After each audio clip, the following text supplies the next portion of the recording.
Hello everyone, kembali lagi di Boncast, Bonti Podcast.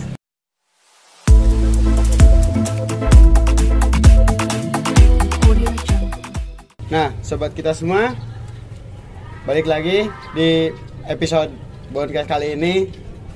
Di episode kali ini kita gak kalah seru juga nih. Dari episode-episode sebelumnya, kita kedatangan tamu yang berperan penting dalam siswaan di sekolah. Juga inilah dia, kita perkenalkan Ibu Rukmini, betul? Betul. Nah, beliau berkarir menjadi guru bimbingan konseling atau guru BK. Halo Ibu, apa kabar? Ya, baik, alhamdulillah. Nah, kan Ibu nih sebagai guru bimbingan konseling nih. Ya, bimbingan konseling itu meliputi apa aja sih? ya. Bimbingan konseling itu sebetulnya kan notabene kalau untuk anak-anak, bahkan mungkin di Bonti terkenalnya yang masuk ke ruang BK itu adalah anak-anak yang bermasalah, dalam tanda kutip ya, negatif. Tapi sebetulnya kami juga tidak hanya fokus pada anak-anak yang bermasalah, tapi secara ininya mah punya hambatan lah dalam perkembangannya. Sebetulnya kami juga punya 4 bidang layanan. Ada dalam karir, menyiapkan nanti anak merencanakan setelah lulus itu mau seperti apa. Di bidang belajarnya apakah ada hambatan dalam selama proses belajarnya, sosialnya, interaksi sosialnya bagaimana, dan juga secara pribadi. Nah, jadi ada 4 bidang layanan yang konsentrasi di BK melayani peserta didik di SMK Negeri 1 Ragu, seperti itu. Nah, kan Ibu sebagai guru BK nih, pasti sudah lama ya? Iya, betul. Saya sudah menginjak tahun ke-7 di sini. Ya. Nah, dikemakan menjadi guru BK ini pasti berkaitan lebih umumnya ke kenakalan anak remaja ya Bu ya. Boleh ceritain nggak hal kejadian apa gitu yang emang benar kasusnya paling parah gitu di sini, atau gak bisa dilupain gitu? Banyak ya selama proses, tapi mungkin jadi ada jadi semacam kayak 2 periode nih ya. Kalau di zaman 2015 ke 2017 itu kayaknya penggunaan media sosial, handphone itu masih agak belum sampai kayak sekarang 100%. Hampir semua anak menggunakan media sosial, menggunakan HP gitu. Nah, kalau dulu yang paling tidak terlupakan itu pasti kayak tawuran antar sekolah. Yeah. Bagaimana kita di sekolah mengondisikan anak-anak yang takut, dikhawatirkan ikut tawuran. Nah, tapi kalau yang sekarang itu justru yang paling menarik itu permasalahan anak-anak sekarang itu seperti gunung es. Di luar itu kayaknya sedikit gitu. Tapi kalau kita lihat di handphonenya ya, soklah sekarang mah lihat aja. Kalau mau lihat karakter anak, kita lihat deh di handphonenya ada apa gitu. Jadi sebetulnya kalau di luar kayaknya nggak ada masalah, baik-baik aja. Tapi setelah lihat ke handphonenya, wah, bahkan mungkin ini masih baru-baru ya, ada kasus yang sampai membuat, sebetulnya sebagai guru BK mungkin nggak boleh seperti itu, sampai membuat asam lambung saya naik karena saya kaget dengan usia seusia dengan kalian gitu, sudah masuk pada permasalahan-permasalahan yang tidak terduga. Karena sekarang kan seperti konten-konten yang kurang baik kayak gitu, terus juga kan bahkan sudah masuk pada ranah-ranah ya semacam pergaulan bebas seperti itu ya. Jadi saking saya kagetnya, teman-teman di BK juga saking kagetnya, jadi sampai sekarang masih suka geleng-geleng kepala sampai karena tidak menyangka kok bisa sampai sejauh itu gitu. Nah, kan juga sekarang masih banyak ya yang pergaulannya bebas tanpa arah gitu, kurang didikan orang tua. Juga kan banyak juga umumnya anak-anak SMK di sini kan dulu masih banyak yang pernikahan dini itu ya, yang PKL itu. Nah, Yang merokok juga, minuman juga kan masih apa? Masih ada lah minimalnya juga. Gimana tanggapan Ibu tentang hal-hal yang tadi disebutkan? Itu sebetulnya tidak akan jauh ya dari proses perkembangan anak remaja. Karena kita kalau kembali lagi, kalian itu di usia remaja, untuk anak-anakku semua nih ya, kalau di usia remaja itu kita dalam masa yang namanya badai dan topan tuh betul. Jadi mudah terbawa arus, tergantung background ya, kembali lagi di keluarga seperti apa pendidikannya. Jadi kalau bertanya tanggapan saya seperti apa, saya miris. Tapi kalau saya sebagai orang di BK, hal yang pertama muncul dalam pikiran saya ketika ada permasalahan seperti itu, apa ya yang mendasari mereka seperti itu. Karena tidak mungkin mereka masuk pada hal-hal yang seperti itu kalau tidak ada penyebabnya. Betul kan? Betul. Sekarang merokok, mungkin saja lingkungan teman-temannya merokok semua, padahal di rumahnya dilarang merokok. Sekarang minuman juga, mungkin saja kan secara tidak sengaja bertemu dengan orang-orang yang mengkonsumsi minuman tersebut. Dan juga obat-obatan juga sama sebetulnya. Saya terakhir itu bulan Mei ikut workshop dari Dinas Kesehatan Jawa Barat. Di Indonesia itu sudah sekitar 4.500.000 orang yang pernah mengkonsumsi narkoba. Banyak ya. Bahkan dilihat di datanya itu 1% ada usia SD sampai SMP. SD, SMP. Miris ya? Miris gak? SD SMP loh sudah ada yang kenal dengan hal seperti itu. Jadi apa ya? Bukan tanggung jawab pemerintah atau cuman pendidikan, bukan. Tapi tanggung jawab semua pihak termasuk keluarga, bagaimana mungkin kedekatannya. Kayaknya sekarang orang-orang lebih banyaknya ngobrolnya di handphone. Iya. Ya? Iya. Berapa sering kita ngobrol dengan keluarga? Coba, berapa sering kira-kira? Kurang ya. Kurang. Lalu bagaimana kedekatan kita dengan teman? Sekarang banyaknya di handphone juga. Berteman udah sampai ke Kalimantan kemana tapi di handphone. Secara langsungnya sudah jarang. Udah zaman modern Mas. Iya, tapi itu sebetulnya satu sisi juga sebetulnya kita kembali ya, kita masih dalam rangka memperingati HUT RI yang ke-77. Ayolah kita sebagai remaja juga harus bisa memerdekakan diri dari hal-hal seperti itu gitu. Miris memang, tapi ya kita harus bisa melihat ada apa sih yang mendasari mereka sampai seperti itu. Kita nggak boleh judgement, oh kamu nakal, kamu, ibu paling gak suka nih ya.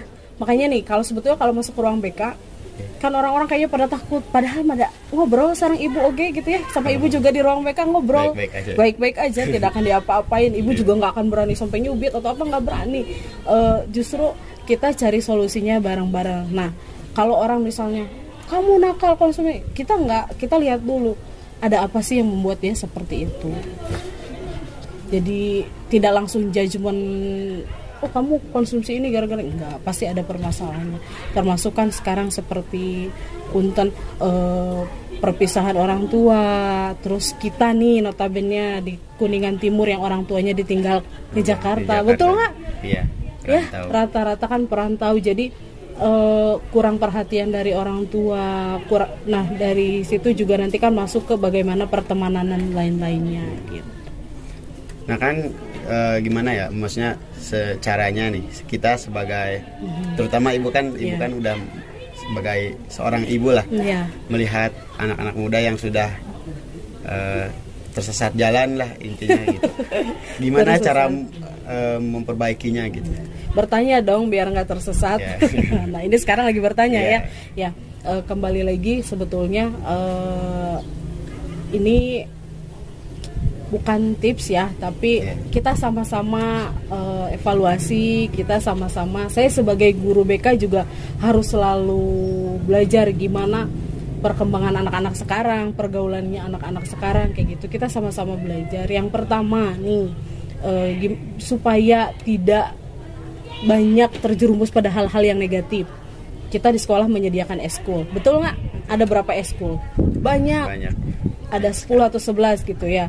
Nah, ayo ikut eskul sesuai dengan bakat dan minatnya masing-masing. Kalau sudah ikut eskul capek nggak? Capek ya? Jujur saya mengalami capek. Capek kan ya, menyiapkan ini itu segala macem, apalagi mungkin di Bonti Cinema atau yang lain kan harus editing segala macem kayak gitu. Ada waktu nggak kira-kira untuk hal-hal yang lain? Kayaknya nggak ada. Nggak ada kan? Energi kita sudah habis. Pulang makan istirahat kayak gitu. Terus juga di luar sekolah, sekarang kayaknya Karang-Karang Taruna di desa-desa sudah mulai aktif lagi. Sudah sangat aktif, ikuti hal-hal yang seperti itu. Nah, selain itu juga kembali kepada kewajiban kita sebagai pelajar harus apa? Belajar, cerdas secara intelektual, emosional, terus juga secara spiritual kita mendekatkan diri sama yang di atas berdasarkan keyakinannya masing-masing. Terus juga membangun tadi komunikasi nih. Sering nggak ngobrol sama orang tua? Sering. Jangan jawabnya seringnya ragu-ragu. Sering soalnya kan, tapi via handphone soalnya kan. Orang tuanya Jakarta ya. Iya. Nggak apa-apa, tapi yang penting komunikasi dibangun. Selain dengan orang tua kan ada keluarga, ada teman. Membangun komunikasi gimana kita saling berempati ketika ada masalah segala macam, saling memberikan perhatian. Dengan seperti itu tidak ada lagi rasa-rasa kesepian. Karena biasanya muncul ke hal-hal negatif itu karena itu ada rasa kesepian, kurang diperhatikan. Ya kan, betul kan, rata-rata pasti permasalahannya seperti itu, merasa ada saya mah sendiri katanya, saya kesepian segala macam. Akhirnya larinya mungkin ke drugs, terus ke pergaulan bebas. Ya kayak pokoknya ke hal-hal yang kurang baik. Tapi kalau misalnya ada komunikasi, perhatian, ngobrol, kayaknya meskipun nggak cuma dengan orang tua nih, dengan teman kayak kalian di kelas, kok si ini murung ya, kita perhatian sama teman, ada apa, tanya. Jangan sampai udah mau murung dibiarin, ya udah sendirian lah dia nanti akhirnya kayak gitu. Mencoba sharing masalah. Nah, sharing masalah dengan teman-teman. Kalau belum ayolah terbuka. Di BK juga kita sekarang sudah bertujuh. Ya udah ada 7 orang di BK, ngobrol ke BK. Jadi jangan dipendem sendiri. Kalau dengan teman udah bisa, ya alhamdulillah. Kalau sekiranya dengan teman ternyata masih mentok, ayo di BK juga kita terbuka, sangat terbuka. Kalian main ke ruang BK untuk ngobrol-ngobrol, nggak cuma masalah karir tapi masalah pribadi juga nggak apa-apa kayak gitu. Terus juga tadi secara spiritual sudah kewajiban kita, ayo tingkatkan lagi ibadah kitanya gitu. Sekarang masih belum zuhurnya, besoknya harus kayak gitu. Terus juga teman-teman kayaknya sekarang sholat duha segala macam sudah banyak yang melakukan, ayo seperti itu dibiasakan. Nah terus juga sudah ya tadi kegiatan yang positif, ikut eskul, ikut kegiatan yang lainnya. Terus membangun komunikasi interpersonal dengan teman, saling memperhatikan kayak gitu, dengan orang tua, dengan teman, silih asuh asah. Intinya kayak gitu aja sih kalau kata ibu mah. Kalau kita saling perhatian, kayaknya nggak akan ada tuh teman yang merasa kayaknya aku kesepian, kayaknya nggak ada. Dibangunnya itu aja dulu. Menjadi dasar. Ya, nah enak nggak sih kita kalau di kelas teman-temannya pada diem-dieman, enak nggak sih? Enggak kan, lebih enak seru-seruan, handphone udah nggak ada handphone, rame-ramean. Iya kayak gitu, itu justru jadi momen yang tidak akan terlupakan seperti itu. Nah kan, jadi anak muda ada zaman sekarang itu ya kan, masih kebanyakan lah. Rupa-rupa ada yang suka main motor, masih suka di handphone. Jadi sedikit kurang gitu ya untuk minat. Nah kan, jadi sebagai misalkan ada suatu perkumpulan yang emang perkumpulannya tetap positif nih. Ada satu orang yang anak baik, yang lainnya masih agak kurang lah gitu, istilahnya nakal lah. Nah tindakannya tuh solusinya supaya anak ini nggak introvert gitu, kayak nggak sendirian gitu. Si anak baik ini. Ya nggak apa-apa bergaul dengan siapapun. Ibu tuh tidak menutup diri pada anak-anak. Justru kadang lebih suka sama anak-anak yang pergaulannya luas, bukan bebas ya, luas, bergaul dengan siapa aja, tapi dia bisa menjaga dirinya, jati dirinya dijaga, tidak terbawa arus gitu. Mau orangnya misalnya bergaul nih di geng motor, mau di geng motor ya kayak gimana, tapi pribadi dianya bagus, jiwa sosialnya bagus gitu. Gimana supaya orang itu tidak menjadi menyendiri, ya ada bagian dari teman-teman di sana bagaimana mengajak si pendiam ini bergabung di grup tersebut dengan cara yang seperti apa. Jadi makanya kalau di kelas kalau melihat teman yang agak pendiam, jangan didiemin juga, diajak gabung, ditoelan, hayu ngobrol, hayu apa, ajak apa, jangan ini mah udah pendiam sama kaliannya didiamkan juga, ya sudah, tidak ada solusinya. Nah barangkali nih buat penonton nih kasih motivasi deh buat lebih menyadarkan diri sendiri. Oke, untuk teman-teman ya, terkhusus untuk pasukan ijo-ijo Bonti, harus ayolah kita sebagai remaja kembali lagi kepada, setelah daring 2 tahun ini ya, kita kembali lagi ke dunia yang nyata, tidak selalu di dunia daring. Ayo tingkatkan lagi belajarnya, kembali lagi ikut aktivitas-aktivitas yang positif, nggak rebahan terus, karena permasalahan sekarang justru banyak karena rebahan di handphone, ya banyak sekali. Jadi ayo kita tingkatkan lagi komunikasi secara nyatanya, aktivitas secara nyatanya. Ibu tidak nuntut harus pinter nih semua, nggak. Ibu mah kalau di kelas selalu bilang gini, rajin aja ke sekolah sudah alhamdulillah. Dan ranking 1 semua, mau siapa yang akan ranking 2, 3, 4, 5-nya nggak ada kan? Ayo tingkatkan lagi ibadah kitanya, tingkatkan lagi kualitas kita dengan keluarga dan teman-temannya, karena itu menjadi dasar rasa keterikatan kita, komunikasi kita itu seperti itu. Tapi kalau misalnya tidak ada komunikasi, keterikatannya nggak ada kayak gitu dengan teman-teman di kelas, dengan orang tua, seperti itu. Ayo mumpung masih masa-masa kemerdekaan, ayo kita bebaskan, kita merdekakan diri kita dari hal-hal yang kurang baik. Ingat ya, sengaja drugs atau narkoba seperti itu disebarkan itu justru untuk merusak kalian para generasi remaja kayak gitu. Jangan sampai kalian justru terjajah oleh hal-hal seperti itu. Ayo merdekakan diri dari hal-hal yang dari drugs, dari pergaulan bebas seperti itu. Itu aja paling dari itu. Semua ada masanya. Kalian mau menikah nanti akan ada masanya.